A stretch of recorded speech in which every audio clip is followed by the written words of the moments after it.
Foil للمصلین، خرابی ہے ان نمازیوں کے لیے، ویل ہے ان نمازیوں کے لیے، تباہی ان نمازیوں کے لیے. کن کے لیے؟ الذین هم عن صلاتهم ساہون، جو ریاکاری کے لیے نماز پڑھتے ہیں اور اس کو معمولی سمجھتے ہیں. الذین هم یراؤون ویمنعون الماعون، جو دکھلاوے کے لیے نماز پڑھتے ہیں، ریاکاری کے لیے نماز پڑھتے ہیں اور وقت ٹال کر نماز پڑھتے ہیں، وقت گزار کر نماز پڑھتے ہیں. اب دیکھیے کچھ لوگ وقت مقررہ پر نماز ادا کر دیتے ہیں، کچھ لوگ مستحب وقت میں پڑھ دیتے ہیں، کبھی وقت جواز میں نماز پڑھ دیتے ہیں، کبھی کراہت والی ساتھ میں، کبھی ٹائم گزر جانے کے بعد پڑھتے ہیں. تو بہترین نماز وہ ہے جو اپنے وقت کے اندر پڑھی جائے اور اپنے ٹائم کے اندر پڑھی جائے. جو لوگ وقت گزار کر نماز پڑھتے ہیں، اس میں ٹال مٹول کرتے ہیں، سستی کوتاہی سے نماز پڑھتے ہیں، تو ان لوگوں کے اندر بھی خرابی بیان کی گئی اور اس کو قرآن کہتا ہے فویل للمصلین، ویل ہے ان نمازیوں کے لیے، خرابی ان نمازیوں کے لیے جو نماز اپنے درست طریقے سے ادا نہیں کرتے. حضرت سیدنا حذیفہ بن یمان رضی اللہ تعالیٰ عنہ، انہوں نے ایک شخص کو رکوع سجود کرتے ہوئے دیکھا تو رکوع اور سجدہ درست نہیں کر رہا تھا. حضرت حذیفہ بن یمان نے فرمایا ما صلیت منذ 40 سنۃ، اگر تو 40 سال میں اس طرح نماز پڑھتا رہا جس انداز سے تو اب نماز پڑھ رہا ہے، جس میں تیرا سجدہ صحیح نہیں، تیرا رکوع ٹھیک نہیں، تیرا قیام ٹھیک نہیں، تیرا سجود ٹھیک نہیں، لمت علی غیر فطرت محمد، یہ محمد صلی اللہ علیہ وسلم کے طریقے سے ہٹ کر ہے اور اس طرح تو نماز پڑھتا رہے گا تو تجھے یہ نماز کبھی بھی اللہ کا قرب نہیں دے گی. آج کتنے لوگ شکوہ کرتے ہیں ہم جی 5 وقت کی نماز تو پڑھتے ہیں لیکن ہمیں اللہ کا قرب نہیں ملتا.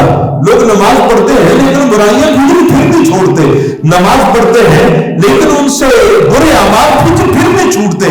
اس کی وجہ یہ ہے ان کی طہارت ٹھیک نہیں، ان کی نماز ٹھیک نہیں، رکوع ٹھیک نہیں، سجود ٹھیک نہیں، یا ان کی نمازوں کے اندر خشوع خضوع درست نہیں ہے. تو لہذا جب بھی بندہ نماز پڑھے تو نماز کو سنت رسول کے مطابق پڑھے. حضرت امام ربانی مجدد الفیصانی سے پوچھا گیا کہ حضور نماز میں خشوع اور خضوع کیسے پیدا ہوگا؟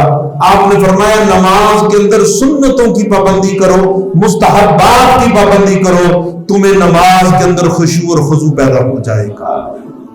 اس وجہ سے یہ خرابی بیان کی گئی کہ فویل للمصلین، ویل ہے ان لوگوں کے لیے، ان نمازیوں کے اندر جو اپنی نمازیں صحیح طریقے سے ادا نہیں کرتے. تو یہاں پر آخر کے اندر مجھے ایک بڑا خوبصورت واقعہ یاد آتا ہے کہ کشف المحجوب کے اندر حجت الکاملین سند الواصلین حضرت سیدنا داتا علی حجویری رحمۃ اللہ علیہ نے نقل کیا.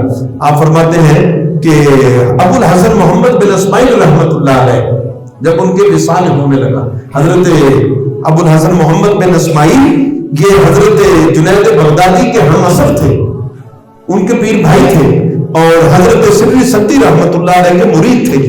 جب ان کے وصال کا وقت قریب آیا تو آنکھیں بند تھیں، جب آنکھ کھولی تو ملک الموت جب سر پہ کھڑے تو آپ نے فرمایا کف ٹھہر جا، تو اللہ کے حکم کا پابند ہے، میری تو نے روح نکالنی ہے تو رک جا، تو میری روح نکال لینا، میں بھی اللہ کے حکم کا پابند ہوں، پہلے مجھے نماز ادا کر لینے دے.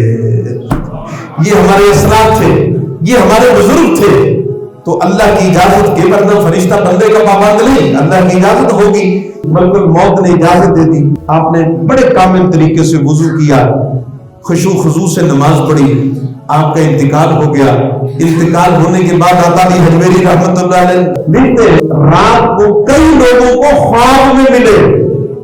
حضرت ابو الحسن محمد بن اسماعیل رحمۃ اللہ علیہ آپ سے پوچھا، آپ سے سوال کیا گیا کہ بتاؤ آپ کے ساتھ مرنے کے بعد کیا معاملہ ہوا؟ آپ فرمانے لگے مجھے مرنے کے بعد معاملہ نہ پوچھو، تمہاری دنیا سے میری جان چھوٹ گئی. تو یہ وہ خرابیاں ہماری نماز کے اندر ہے کہ جس کی وجہ سے ہمیں اللہ کا قرب نہیں ملتا، اور اللہ تعالیٰ ہمیں اپنی نمازوں کو بھی درست کرنے کی توفیق دے.